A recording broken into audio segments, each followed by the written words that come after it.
Regionales del Perú, coordinador de los presidentes regionales del sur del Perú, miembro del Consejo Nacional de la Descentralización.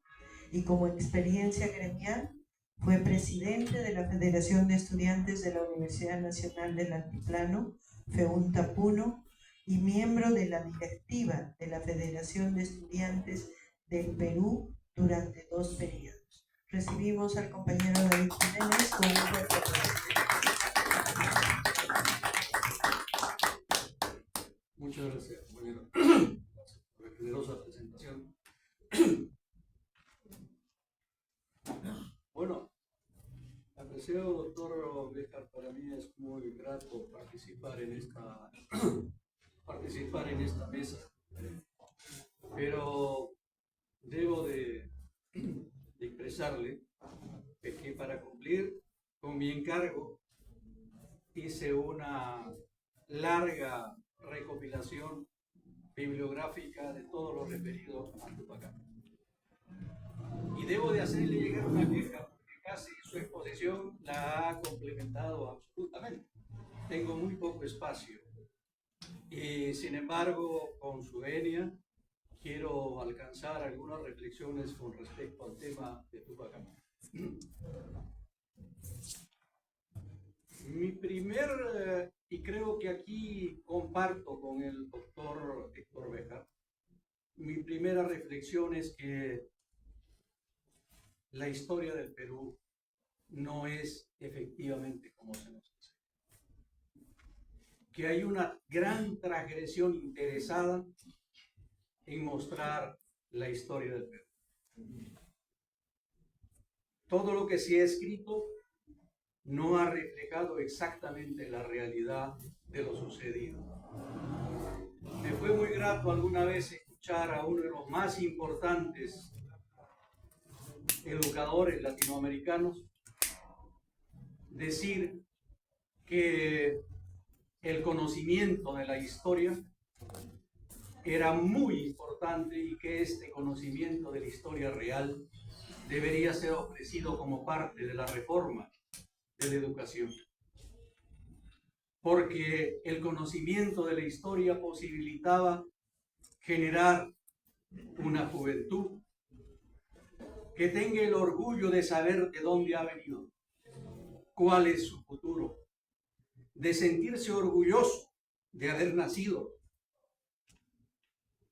Entonces decía también que el conocimiento de la historia es casi peligroso para las clases que tienen el poder, tremendamente peligroso, porque el conocimiento parece ser la sal para el zombi. Es peligroso, la sal despierta al zombi. Fíjense que si algo me importó al revisar este movimiento de Tupac Amaru era ver cuánto había sido su accionar en el contexto de Latinoamérica y cuando estaba el Imperio Español, este movimiento. Y la verdad es que este movimiento era la gran pesadilla del Imperio Español, porque en primer lugar era un movimiento que separaba el Atlántico del Pacífico. En segundo lugar, separaba al Perú del Potosí. Y en tercer lugar, este movimiento había puesto en absoluto riesgo la vigencia del coloniaje en Latinoamérica. ¿Y por qué creemos que fue así? La historia nos dice que Tupac Amaru, vencido, descuartizado, sus miembros se entregaron a varios lugares, sus partes del cuerpo a varios lugares del país. Y pareciera ser que la historia quedó ahí. Y no es verdad. Porque el movimiento de Tupac Amaru, centralizado en la parte del Cusco, tuvo un largo desarrollo. Y fue principalmente en la zona del lago, en la zona del altiplano, donde casi por 3 años seguidos continuaron los grandes movimientos de los que estaban contra la colonia, de los que estaban contra el abuso del imperio, de los que estaban en contra de la manera como se ponía a cientos de miles de gentes en los obrajes y en la mitad. De manera lastimera, un querido hombre de la literatura latinoamericana, Eduardo Galeano, decía que los que nos mandaban a la mitad del Potosí, a los obrajes del Potosí, solamente tenían un periodo de vida de 3 meses y tenían que ser renovados luego por otra cantidad igual. Esa era la realidad que había hecho este movimiento. Pero cuando Túpac Amaru, y tal como lo explica el doctor Béjar, cuando Túpac Amaru se levanta en el Cusco, en paralelo también hay una serie de levantamientos que se dan en varios lugares. Por ejemplo, los cataris. Los cataris son unos indios que están en la zona, están en charcas y están principalmente en la zona de Chayanta. Estos empiezan con una queja por las razones que fueron expuestas por nuestro principal ponente, el doctor Béjar. Se van en queja porque posibilitaba en ese tiempo la colonia que los quejosos podían llegar a las audiencias manejadas por el imperio. Y estos se van en queja a la audiencia de Buenos Aires por lo que pasaba en Chayanta.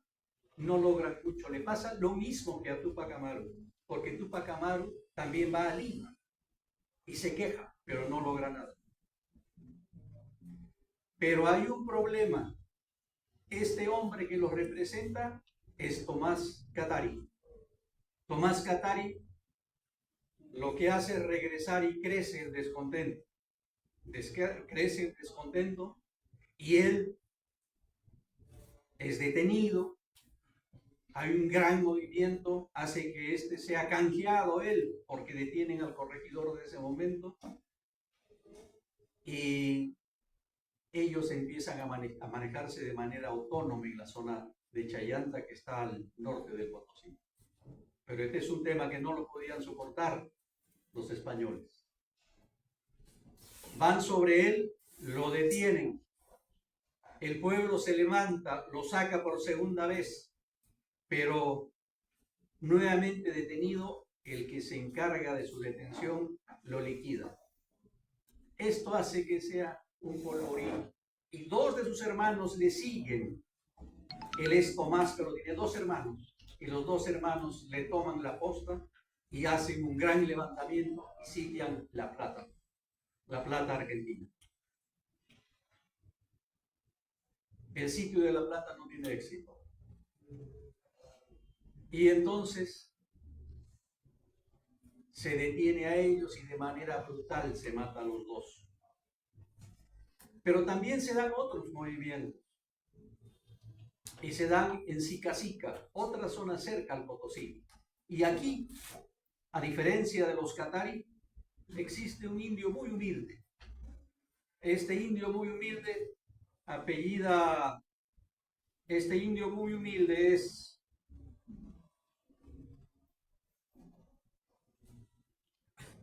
un hombre que tiene una serie de deformaciones, es pequeño, no tiene antecedentes nobles como lo tiene Túpac Amaru, que se había levantado en el Cusco, era un curaca. Este no, y tenía defectos físicos. Y él encabeza un gran movimiento que cerca la paz. Igual que Túpac Amaru, tiene a alguien, su esposa, que es Bartolina Sisa, que lo acompaña. Este hombre, que la memoria me falla ahora, perdón. Sí, pero su nombre no es ese. Apaza, es Julián Apaza. Julián Apaza es un indio muy sencillo y es motivo de burla de parte de los españoles incluso, porque dice que este no podría dirigir, no tiene la nobleza, no viene de una gran descendencia. Y sin embargo, él nuclea a la gente y toma el nombre de dos personajes, de Katari y de Túpac Amaru. Y toma él el nombre de Túpac Katari.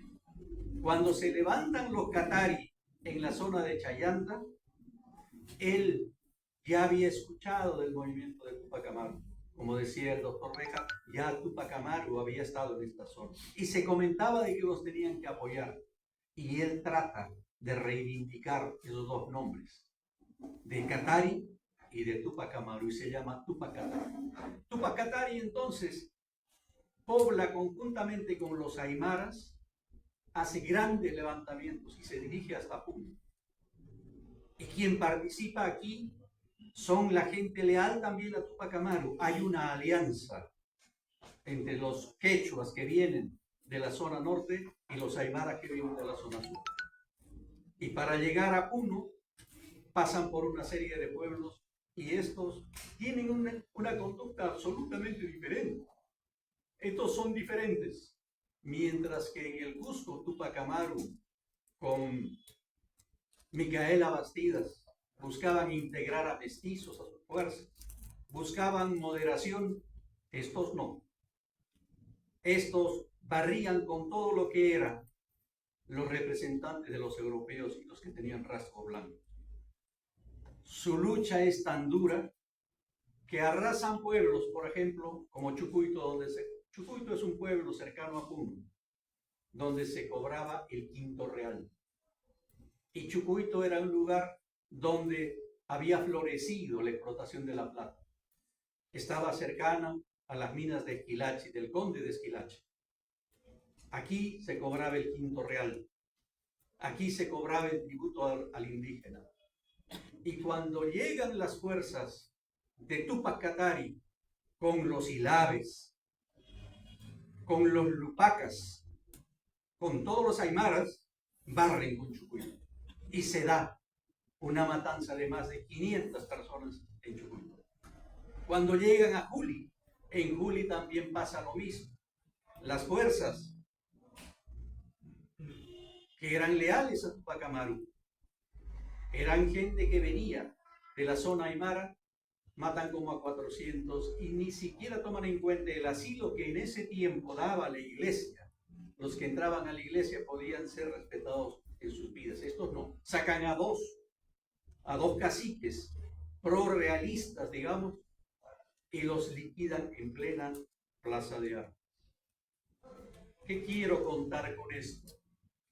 Que el movimiento de Túpac Amaru tuvo un centro importantísimo. Es el altiplano peruano. El altiplano peruano y su gente fueron los que soportaron el mayor embate.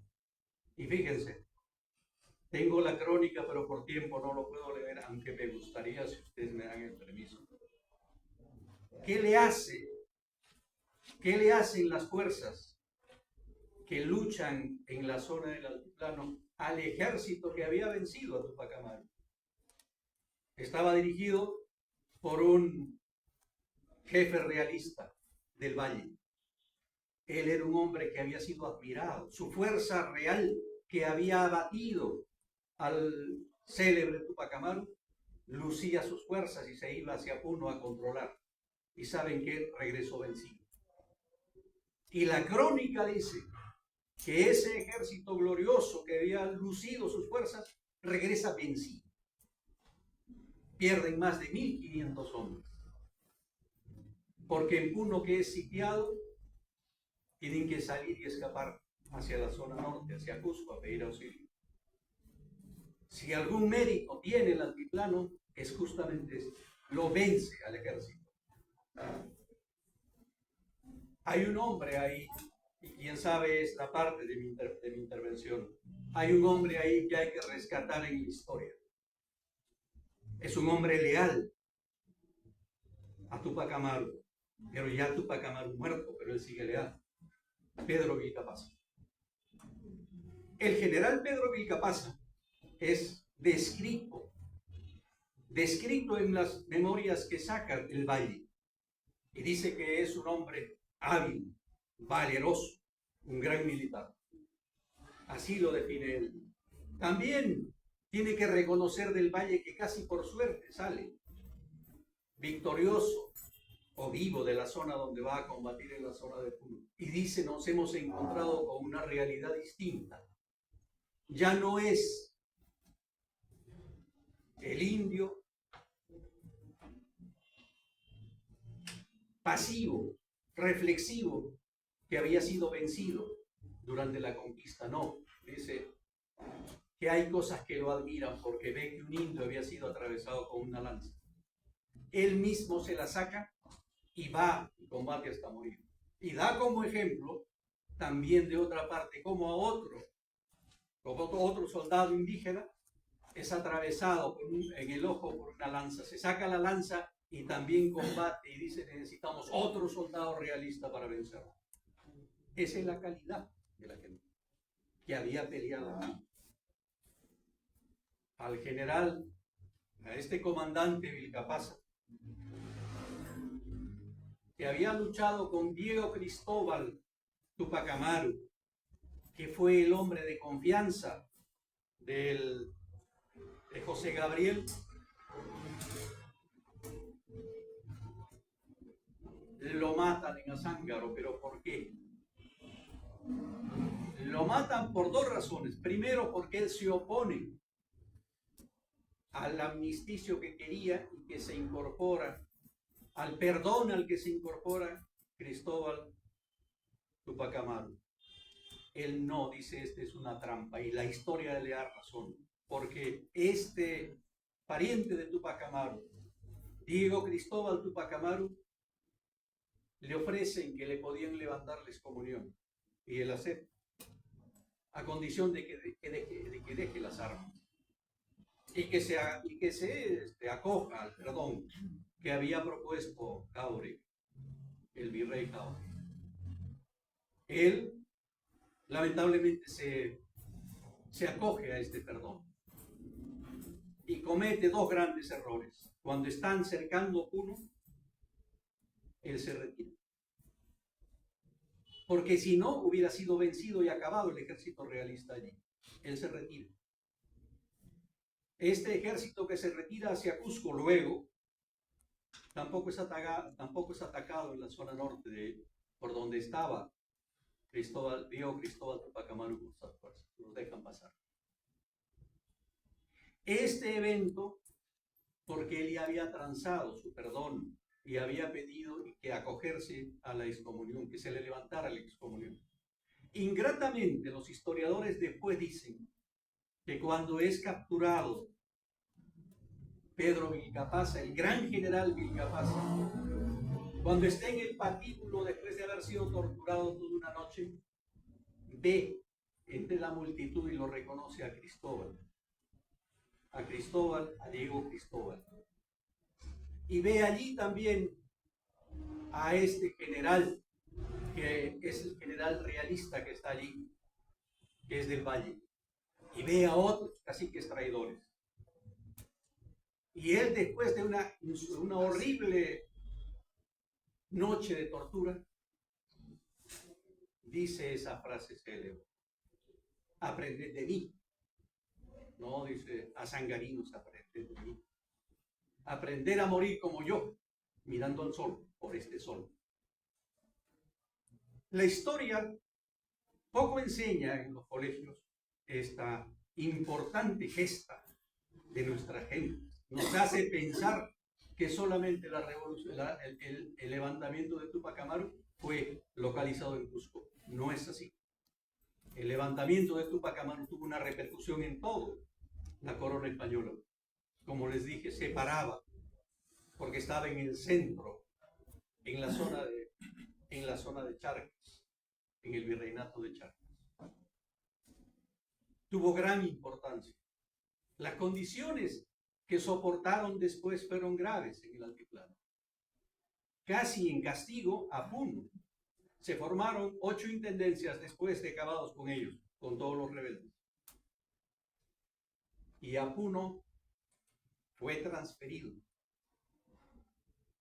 Se le encargó al virreinato de La Plata. dejó de ser una intendencia que pertenecía al Perú. Casi 15 años después, en una real cédula es nuevamente incorporado, porque en ese momento necesitaban tener un control mayor. Lo que decía el doctor Alveja, era una ilusión manejar el Estado desde una zona, desde Lima, y tener control sobre esta zona de alta montaña que tenemos. Entonces, quiero en este homenaje a Tupac Amaru también buscar la posibilidad, y entre toda la gente que conoce la historia, reivindicar a estos grandes héroes. Y además reivindicar el sentido nacional nuestro. Que no es verdad que nos vencieron en Cusco simplemente y luego fue aniquilado Tupac Amaru. No. El ejército de Del Valle fue vencido entre fuerzas aymaras y quechuas. Le costó al altiplano 100.000 hombres, según varios historiadores. El altiplano fue una zona liberada prácticamente durante mucho tiempo. Esa fue la historia real que no se conoce o que no se difunde. Y esa es la historia que no se da en los colegios. Por eso es importante, como decía este ilustre hombre, hay que hacer que la reforma de la educación y la educación cree jóvenes que tengan orgullo de su pasado, orgullo de dónde vienen, de su historia, porque eso les dará seguridad de su futuro. Entonces, si este ha sido mi propósito, también quiero decirles que no solamente con Tupac Amaru y con Pedro Vilcapaza se ejerció un tema grave físicamente sobre ellos. Si ustedes tienen la oportunidad de revisar la relación de, miren, en ese tiempo se permitía que haya un escribano que transcriba incluso los alaridos de los que eran torturados. Y un escribano describe el tormento de Tupac Amaru. El documento ha sido rescatado y publicado en un libro de Walker Scott. Léanlo. Es un evento prácticamente histórico. Pero no solamente se hace eso. Se obliga a su hijo menor a que vea lo que pasa con sus padres y le perdonan la vida porque tenía 10 años. Y este muchacho grita. Y ese grito lastimero lo toma un hombre que viene en el siglo XVIII y encuentra el registro que es Markham. Markham, un viajero inglés, escribe sobre la historia del Perú y dice que es un grito que es casi el anuncio del acabarse con esta dominación de España. Es necesario también entender que no solamente hay esto. Areche, el visitador, el que ejecuta, le dicta la sentencia a Tupac Amaru, hace una idea a España, idea sobre su colonia, toda una agresión real para que su gente olvide su pasado. Se prohíbe el quechua. Pero claro, España no tenía capacidad. Los curas, que eran los grandes educadores, no manejaban los dos idiomas. No sabían el quechua, muchos de ellos. No había manera de enseñar el castellano y hacer que la gente olvide el quechua, porque se prohíbe el quechua. Una vez encontré, y creo que si ustedes lo revisan, en este libro de las venas abiertas de Galeano, dice que resulta curioso que los que vienen de Europa a visitar toman fotografías, ¿no?, a la vestimenta de los indígenas en el Perú o en Bolivia. Y dice que resulta curioso porque esa vestimenta no era la vestimenta de los incas ni de los indígenas. Es una vestimenta que le obligan a utilizar al indio en ese tiempo como castigo. Y es una vestimenta española. La agresión o el genocidio cultural que se da sobre nuestra gente es grave. Prohíben que la gente que los descendientes de los incas tomen el nombre de descendiente de tal inca. La descendencia no podía ser nominada, está prohibida, se prohíbe. Se prohíbe los curacas. De las escuelas donde se capacitan a los nobles incas de ese tiempo, donde se educa Tupac Amaru, se sacan todas las pinturas de todos los incas. Hay que borrar la historia de los incas. Quieren que la gente se olvide de los incas. Esta historia tiene mucho que ver, y eso le comentaba antes de la reunión al doctor Vega. Hay una parte cuando hablan sobre Garcilaso, sobre la vida de Garcilaso de la Vega, Garcilaso pequeño, ve cómo los españoles en el Cusco saquean los lugares donde están los incas de las 14 dinastías para sacar la riqueza que allí hay. Y sacan las momias, les quitan la riqueza. Y está Apolo de Ondegardo, el español que se encarga de ese tema. Trae las momias acá para que no haya memoria. Esas momias se pierden en Lima. Y él llora. Él llora. Garcilaso llora. Y es más, sobre este tema cultural, se prohíbe, por ejemplo, el uso de la ropa negra que tenían los incas, que se pueda lucir el sol, que era la deidad principal. Vale indicar en este relato que trato de alcanzarles que el tema de Tupac Amaru no solamente significó una gesta de gran importancia y que resquebrajó las bases centrales del coloniaje español, sino que también significó un hecho de colonización de la cultura de parte de Occidente en nuestras poblaciones. Y por eso es vigente la política de decolonialidad. Hasta ahora, creo que es vigente en Latinoamérica el tema dicho por Dussel, por ejemplo, que nos han engañado, nos enseñan una historia que no es verdad. Y hay que conocer la historia. Por eso tengo gran aprecio al trabajo escrito por el doctor Vega en su libro La historia Palo de Contentos. Palo de Contentos, ahí me quiero inscribir en esa larga lista porque estoy descontento con la mentira como se nos enseñó y estoy descontento con este sistema. Y estoy contento de conocer a Tupac Amaru.